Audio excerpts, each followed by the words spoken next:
Hey everybody. Hey everybody. Good evening. What time it is? Good evening, everybody. Child, this ooh. Y'all, this doggone McIntyre lady is just ridiculous. You hear me? She ridiculous. Like it's just one thing to be um blessed and humble, but it's another thing just to be flat out ignorant, in my opinion. It's just another thing just to be ugh. And it's just hard not to see the mess because it's going all down YouTube, all down TikTok. It's just everywhere.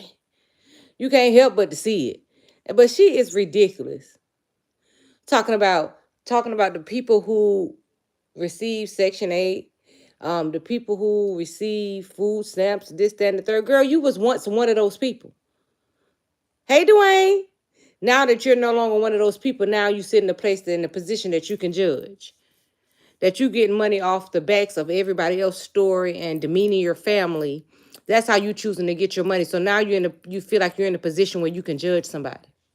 Girl, God is gonna humble that girl in the most, ooh, y'all, it's gonna be awful. Then get mad. Now you mad at Wood because he won't hang up on your grandma. He won't be disrespectful and cut his days short by hanging up the phone on your grandma. Now he didn't protect you. Girl, ain't nobody gotta get in the middle of your foolishness. That man ain't gotta be a part of that foolishness you doing. Cause he got some common respect for people. Hey, Lady Stovall, cause he got common respect and he know how to respect his elders. And he know you're good as God giveth, God taketh away, honey. And anything built on the foundation that she's building, hey, Britt, would never stand. No, the screen's supposed to be blank, Dwayne. I ain't showing. It's blank. Cause I ain't showing myself. Cause I just put on my night clothes. Like she is ridiculous. You mad at him because he won't condone you in your foolishness. They say he was on the remedial class hall, but he got more sense than her. At the end of the day, he know what respect is, how you respect your elders. That at the end of the day, although you are my wife and I may stand with you, I do have my own morals. So we got to give it up for him for choosing to have some morals in some situations. He not choosing to be disrespectful to his elders. Dwayne said, hey, Brittany, and hey, ladies. Like, y'all, come on. Like, this junk is getting ridiculous. She said, now this is the thing that just got me. She said, y'all get Medicaid, so y'all little girls. Let me tell you something. As long as Medicaid is medicating, if you can get it and you ain't getting to use the food, them hospital bills is enormous, okay? And you a fool. That ain't no flex that you went to lay down and had that baby and got all that doggone debt. That ain't no flex.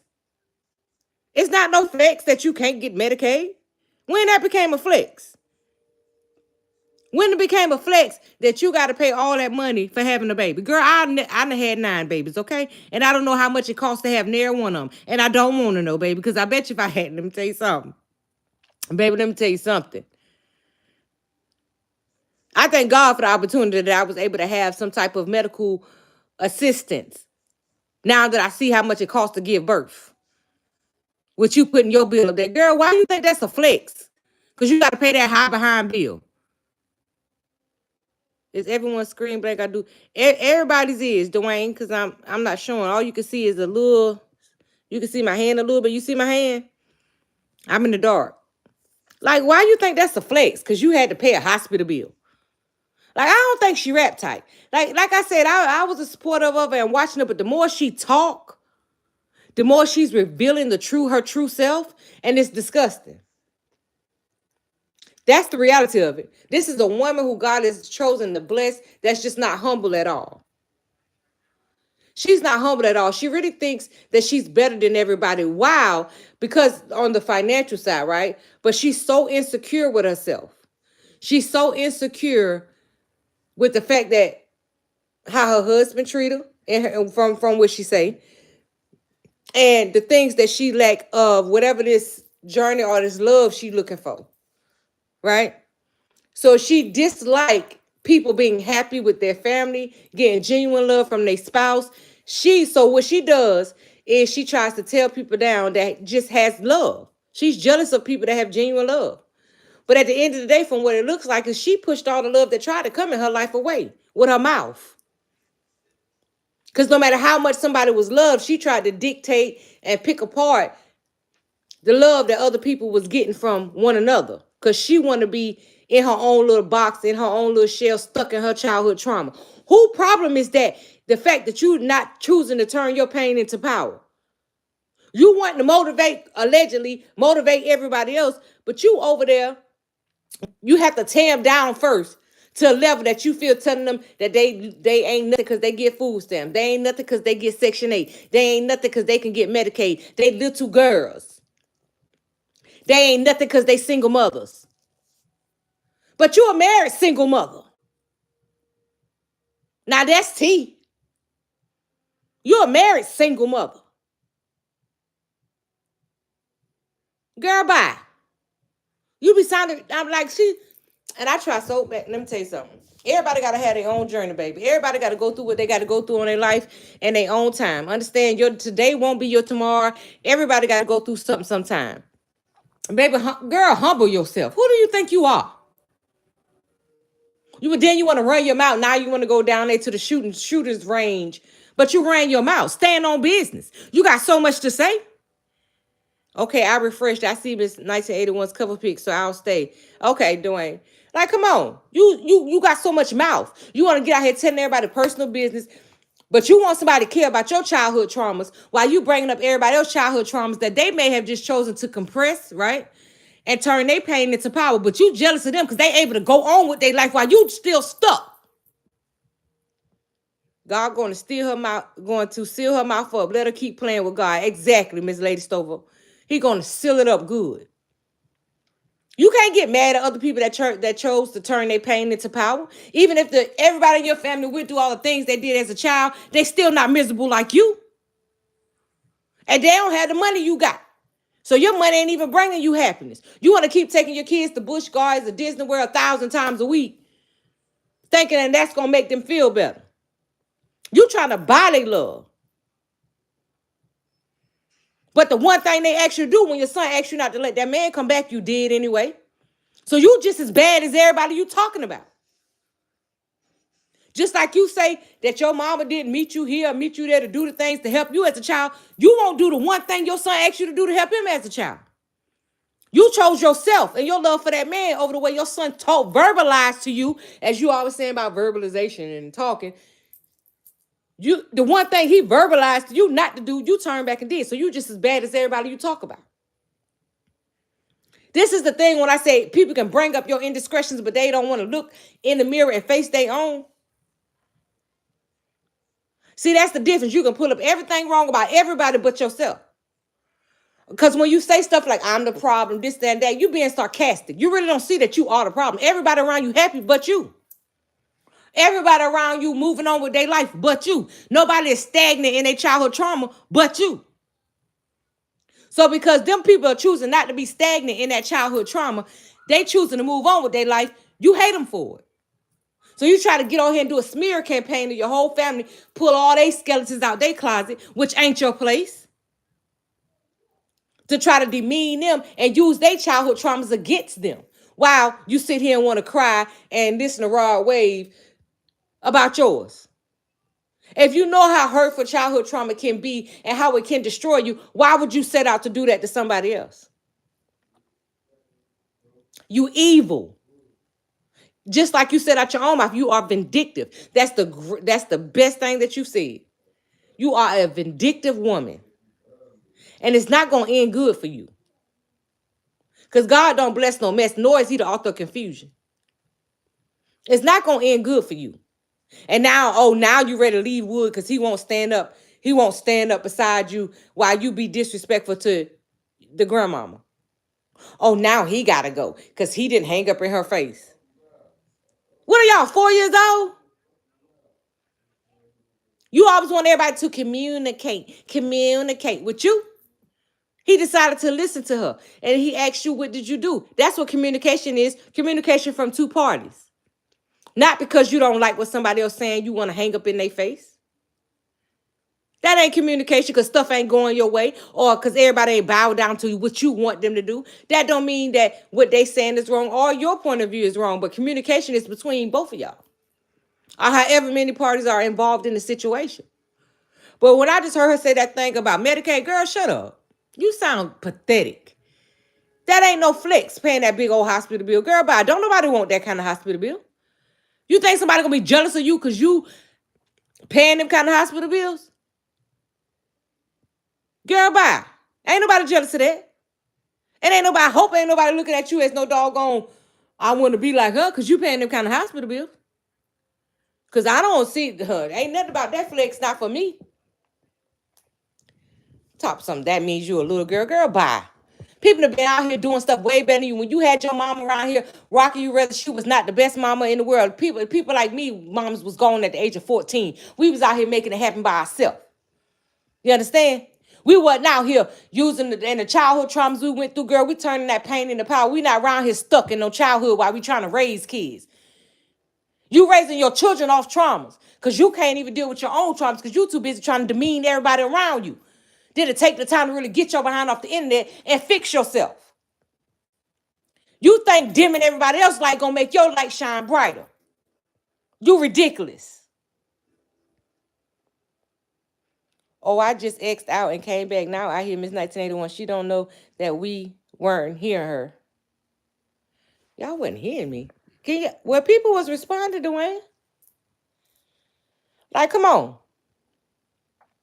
You want to make everybody around you the problem. Everybody around you is why your life is the way it is. Girl, bye. At some point, you got to take control of your own life. Not saying that if you went through any of the things that you say that you went through, that it don't matter.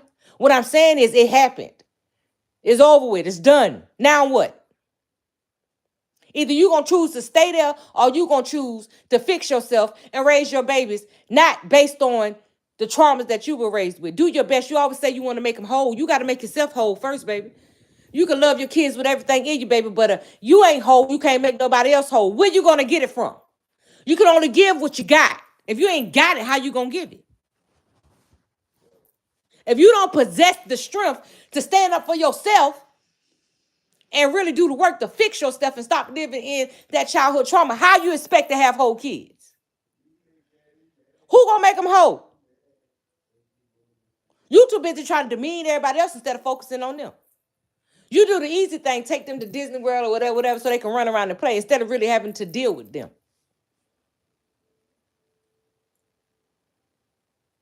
You go buy your son a car, he can't drive. This baby still impressed by Spider-Man and you know, character air fresheners and stuff. But no, you trying to groom him, in my opinion, to take the place of that man that you trying to get, that you don't know if you want to. And I'm not meaning it in no weird way, y'all. So don't run with my words. I'm saying, in my opinion, for him to step up in a position in your life because he loves you unconditionally. But he can't be your husband. That baby got to have his own life.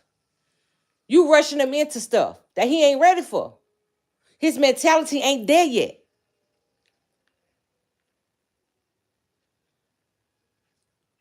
But it's good to see that he's now open to it and he's getting into the driving and all that.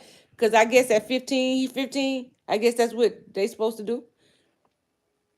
But I mean, at the end of the day, baby, you ridiculous. Like, y'all, when she said that Medicaid thing, I bet you anybody with good sense was like, this woman is fool as a bat. Like the old people say, you fool as a bat. To think that's a flex, that you had to lay up in there and have. Girl, I would have had that baby at home. It costs that much. Let me get a swimming pool and some water, please. Doctor. My last baby I just had 3 years ago, if they told me that that's what it would take for me to come to the hospital and have a, go to $5, get a pool, honey, get some water, honey. I done did this a whole bunch of times before. I could do this by myself. Girl, bye. That ain't no flex. Like, it's just crazy the stuff that people try to flex about. And not saying, because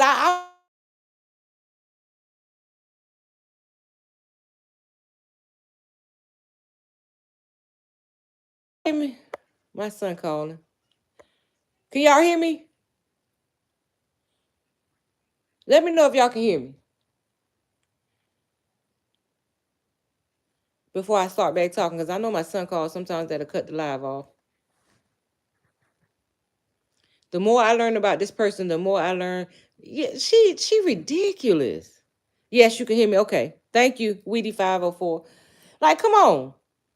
Like I said, if you went through these things as a child, nobody's saying you did or didn't. Because like I said before, it's always three sides to a story. Your side, her side, his side, whoever it is, and it's the truth, right?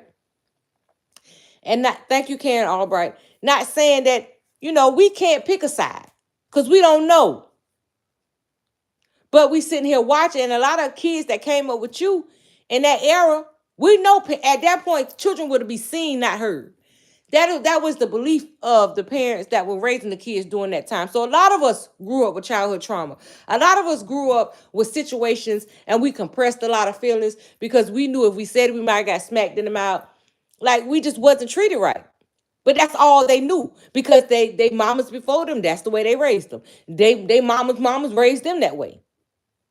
That children's words had no value. Thank God that a lot of us are waking up now and understanding that that's not cool. That these children's words do have value, that these children do have a place in this world, that these children's voices do need to be heard. But girl, trying to dim everybody else's light so yours will shine brighter, baby. You already say you can make 100,000 a day, 80,000 a day, baby. If money is the motivation, baby, you doing that. How much money you want? How much money you want? What are you willing to do for it? Because it seems like at this point, everybody is dispensable for you to make $1. Everybody is dispensable for you to make $1. You don't care whose story you tell, how intense their story is. Even when you're talking about people being taken advantage of, people innocence being taken, stuff like that. That's sensitive stuff. And should no amount of money make you think that that's okay for you to come tell somebody else's story that's gone through that? A real woman would have asked them, are they ready? If you say that you prepared them for social media, let them tell their own story. Let them get on here and cry their own tears. If this therapeutic for them, let them go through their own therapy session. You're not the therapist. You can't fix nobody. You can't judge nobody. You're just as imperfect as many of us. Way more imperfect than a lot of us. Because the levels that you are stooped to, a lot of us that have common sense or that just have any type of love for ourselves or the people around us would never stoop to those levels. I don't care how mad we get. And if we had to have those hard conversations or tell our family members off, it wouldn't be on the internet for the whole world to see. Boundaries. No, what pissed you off is that you lied before and was trying to make it seem like nothing in your relationship is about infidelity. Nothing in your relationship is about, him stepping out or nothing like that. And then, even though you said it years ago, many of us, including myself, never saw it. Your brother mentioned it again. Then they mentioned the thing with Choicey. They started mentioning because, again, you started.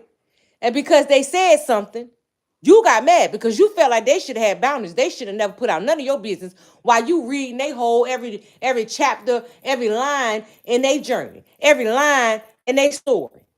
But no, they weren't supposed to stand back up to you because you feel like you got money. You feel like that money made you invincible.